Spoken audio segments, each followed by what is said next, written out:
নমস্কার বন্ধুরা, সবাই কেমন আছো? আশা করছি খুবই ভালো আছো। সবাইকে জানাই শুভ পৌষ সংক্রান্তি। আজকের দিনে আমাদের বাড়িতে গোপালকে পায়েস আর পিঠে করে ভোগ লাগাতে হয়। তো আগে তো এই নিয়মটা মা পালন করতো, কিন্তু মায়ের এখন বয়স হয়েছে, মা তো সেটা পারে না, সেই জন্য আমাকে করতে হয়। তো সেটা করব বলে আমি এখন যাচ্ছি স্নান করতে, তাই জন্য চুলটা ভালো করে শক্ত করে বেঁধে নিলাম। আর এদিকে চলে এসেছি আমি স্নান করে।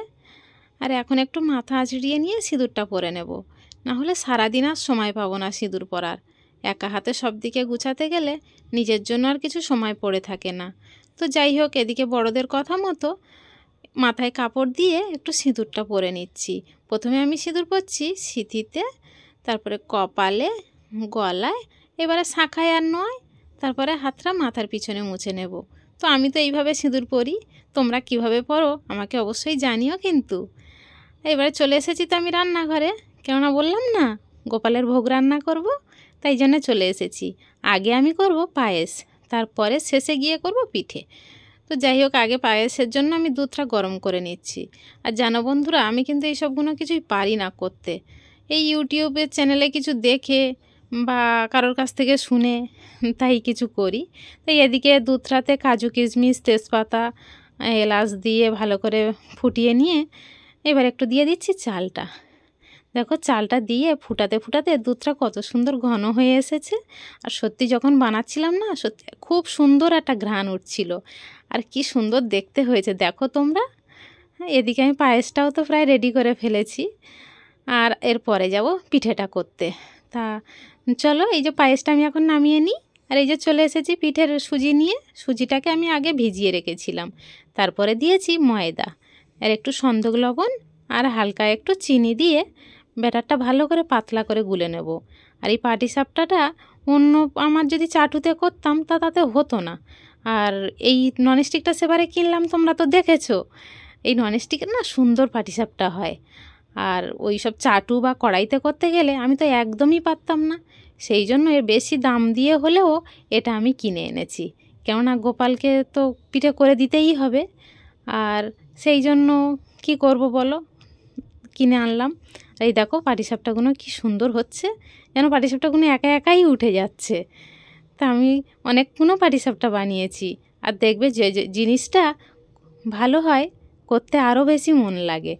তো আজকে আমার মনে খুব আনন্দ হচ্ছিল, কেন বলো তো, ভগবানের ভোগ তৈরি করছি না, ওই জন্য। পায়েসটাও নিজে হাতে বানালাম, এদিকে পিঠেটাও বানাচ্ছি, আর পিঠেগুলো ঝটাপট উঠে যাচ্ছে, তো আরও আনন্দ হচ্ছে। তো যাই হোক, ওদিকে পিঠে করা শেষ করে চলে এসেছি ঠাকুরের কাছে। গোপালটাকে আগে স্নান করিয়ে নিচ্ছি, প্রথমে ঘি মাখিয়ে, তারপরে একটু তুলসী পাতা দিয়ে গোপালের স্নানটা সেরে নিলাম। এবার একটু মুছিয়ে নিই চলো। আর আজকের যে জামাটা পরাবো না, ওটা আমি আজকের বানিয়েছি। তো কেমন হয়েছে বলো কিন্তু বন্ধুরা। আর এই যে আসনটাতে গোপাল বসে রয়েছে, ওটা আমি টাকিতে ঘুরতে গিয়েছিলাম, ওখান থেকে কিনে এনেছি। তো এই আসনটা পেতে গোপালকে আগে আসনের উপরে রেখে জামাটা পরাই, আর এটা পেতে আবার খাবারও দিই। তো এই যে গোপালের ভোগটাও রেডি করে দিয়েছি, দিয়ে তারপরে মাকে বললাম গিফটটা নিয়ে বড় সোনার জন্মদিন ওখানে যেতে। মাকে আগে পাঠিয়ে দিয়ে আমরা অনেকটা পরে গিয়েছি, কেননা বাড়িতে অনেকটা কাজ ছিল, সেগুলো সেরে রেখে তাই আমরা বের হয়েছি।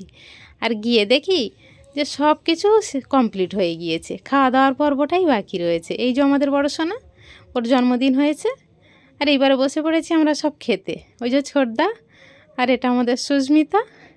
সত্যি ছোটদা আমাদের কি বদমায়েশ, দেখো আমরা যখন একসাথে হই কত আনন্দ করি। আর কি বদমাইশি করছে ছোটদা, দেখো এখন খাওয়ার সময় আমার দিকে কেমন করে তাকাচ্ছে, দেখো আর কি বলছে আমার, ওই দেখো। আর এটা হলো বড়দি, আর ওই রয়েছে বোন। দেখো আমরা সবাই একসাথে হয়ে খেতে বসেছি। আর আজকের কী কী মেনু হয়েছে চলো দেখাই। এই যে রাইস, চিকেন, আর পায়েস, চাটনি, মিষ্টি, আর পাঁপড় আছে, স্যালাডও আছে। তো যাই হোক, খাওয়া দাওয়া সেরে চলে এসেছি বড় সোনার কাছে ওর গিফটগুলো দেখতে। গিফটগুলো বেশ সুন্দর হয়েছে, সবথেকে ভালো লেগেছে রবীন্দ্রনাথের ওই গল্প বইটা। তো এদিকে দেখতে দেখতে বেশ দেখার পর্ব প্রায় শেষ করে ফেলেছি। তো বন্ধুরা, আজ তবে যাই, আবার কাল দেখা হবে।